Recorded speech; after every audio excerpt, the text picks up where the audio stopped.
Good evening and salutations, my Y&R fans. You know, I haven't watched this show as long as other people have. But I can start to understand why people do not like Billy.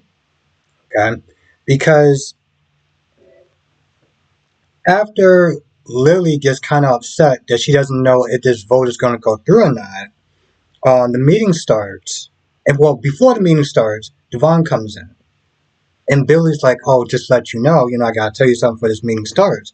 And he's like, my mom's sick. She doesn't want anyone to know and this, that, and the third. But, I just want you to understand why I'm doing this for her.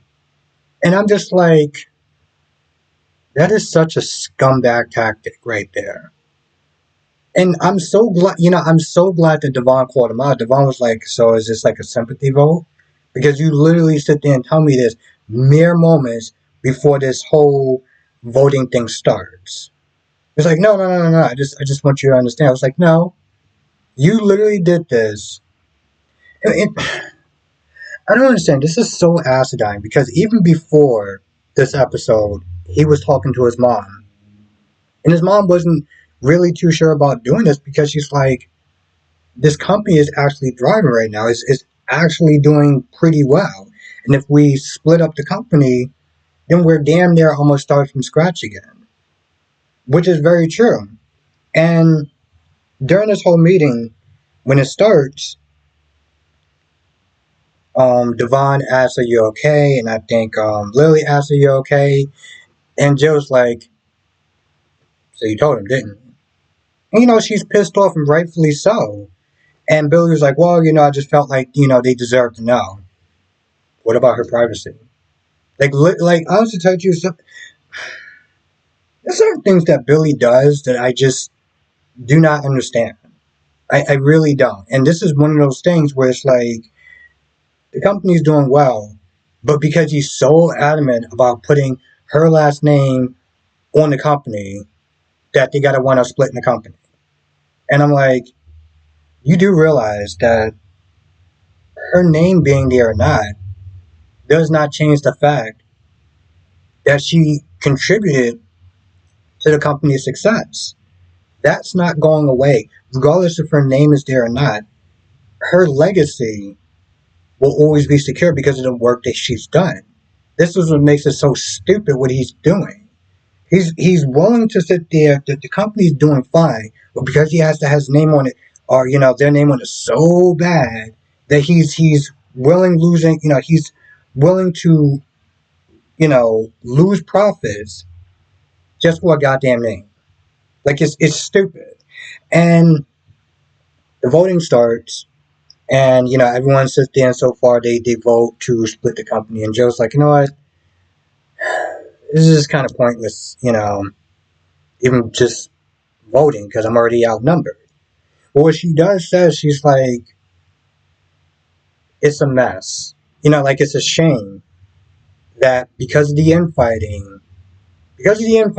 personal beef and egos and everything like that, that you got to split the company when it was doing so well. And that's the truth. That's the truth from that. Billy and Devon couldn't keep their ish together. And it was amazing when people sit there and they start thinking with emotions. Instead of just pushing that aside and just coming in and doing your job.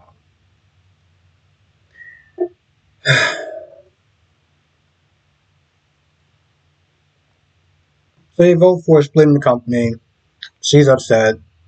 And, it's just it's just unfortunate. Now, Abby was not there talking to Tracy, and she feels super guilty. She also is a little. She hit the sad thing is that she's not as upset with Tracy as she was with Billy. Maybe because Tracy is like the nice one, so it's like I can imagine sitting there like raise my voice with this woman, let alone just being super angry. But in reality, she should also be blaming herself because once again, Tucker did sit there and say something, and she chose not to listen. So, just saying. Now, Tracy and Alan go out. They have a good time. They kiss and everything. They get to know each other. And I guess it's kind of nice because here's the thing, she's been on the show for a very long time. I still have an episode on my DVR when they did like a little, like throwback episode. I said back in the days, it's kind of fun. I'm just saying. But she's been on the show for a very long time, and maybe she wants to sit there and step away just to do personal stuff or whatever. But it's nice that they're giving her a story. And they do always sit there and call her a background character, so it's nice that they're giving her a little romance story. Um, okay, Summer and Claire. Here's my thing, and I've read the comments when I watched the episode. People are sick and tired of Summer's snooty, bitchy attitude, right? And she comes in there with Claire ready to pick a fight. And the thing that bothers me so much is that Claire doesn't have a backbone. Claire just sits there and takes it, which is, honestly, tell you the truth, so aggravating. Because honestly, you know what it comes across as? It just comes across as watching the bullying scene. That's what it is. It just comes across as watching the bullying scene. It's like, really? This is what we're doing right now? Like, I wish you had a backbone. Like, you know what? Listen, I'm trying my best with you, but if you're just gonna sit there and come in this house and just start picking fights with me, F this job, F you and the horse you rode in on, and just walk right on out. Any other person, worth their integrity, would not be sitting there being talked down to and bullied by this little girl at best. Like it's ridiculous. Now at some point, Kyle comes in and she starts her nonsense with Kyle. Why are you hanging out with Audra for? This, that, and the third. Don't have Audra around our son. Um, okay, first of all, it's none of your goddamn business who he decides to hang out with. And I'm so sick and goddamn tired of her using her son just to mind business that has nothing to do with you. And it gets so bad. Also, I'm just like, why are you asking all these questions for? Aren't you going over Chance? How do you think that Chance would sit there and react when, if he heard you sitting there being all nosy and telling Kyle who not to hang out with? How do you think it's going to make him feel? But it gets so bad to the point she's like, okay, I guess we have to sit there and rethink our custody agreement. You're willing to, let me get this straight. You're willing to sit there and have a custody battle because you don't like who Kyle is hanging out with. You're going to drag your son through a custody battle because you can't be bothered to mind your own business. People in the comment section was just saying, it was Surfer, right? If Tara somehow was able to sit there and get out and reclaim her son. Now, I know that Harris and Summer are not related, but she is Harris' mother in every way that counts. And that is not going to change.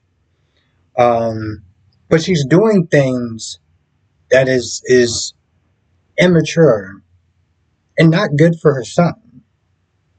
So I'm just like, you want to go to war?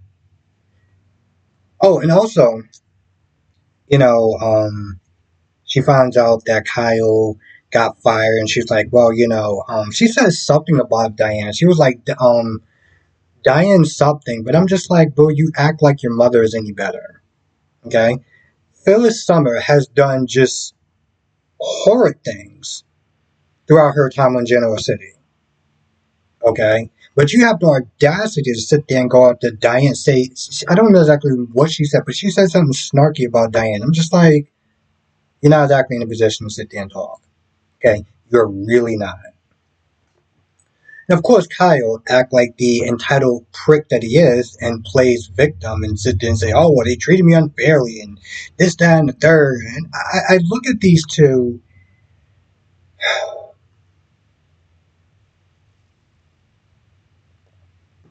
You ever saw two people that are just so toxic? when they're together that you just hope that they don't break up. Because you know if they break up, they're going to sit there and spread that misery to any unfortunate soul that happens to be in their vicinity. Like EJ and Sammy on Days of Our Lives. On Nicole and Eric on Days of Our Lives. Same thing with them. Kyle is an entitled prick. Summer is super bratty, right? Those two, they're not the worst people, but they're obnoxious, right? And I would just rather them be together than to just spread their misery on other people. The sad thing is that, maybe Kyle does need to be with somebody like Audra. He does, because Audra is a professional backstabber, okay? Audra has the emotional range of a 16-year-old little girl. He deserves to be with somebody who is not really a good person. Now, yeah, her looks are good, but the day to day of trying to be with somebody like that just sounds like torture. Yeah, I'm good on that. And then for some odd reason, I forgot about this. Then for some odd reason, after they have their argument, and Claire comes back downstairs, Kyle's like, yeah, things aren't okay. Have dinner with me. Let me get this straight. You just had an argument with her, and she's talking about pretty much a custody battle at this point. And your bright idea is to date the nanny. Oh yeah, because let's just sit there and bring her into this drama, because this is what she needs. In all reality, I do just sit there and look at Claire, and I'm like, God damn it! I wish they made her a little bit more adult-like, because in all reality, she doesn't need this job. She really doesn't. She doesn't need. If you're going to be honest, she doesn't need to work. Okay, her mother has money. Her family has money. She never has to sit there and work ever again. I think that's probably one of the biggest flaws on The Young and the Restless, because everyone is rich. Everyone generally has money. Even Elena, who we barely hardly ever sees, is a doctor. So it's not like she's clipping coupons every weekend or anything like that. So it's like with Claire, it's like if she doesn't work for Summer, out of all people, why the hell would you want to work for her? She's going to be fine. She's going to be more than fine. She's going to be okay. I feel like that's about it. I can't think of anything else, but if I figure anything, write it down in the comment section. Or better yet, come to the live stream tonight, 8 p.m. Eastern, 5 p.m. Pacific. We'll talk about all the shows. Young and Restless, Bold and the Beautiful, General Hospital, and Days of Our Lives, and I will see you in the next video.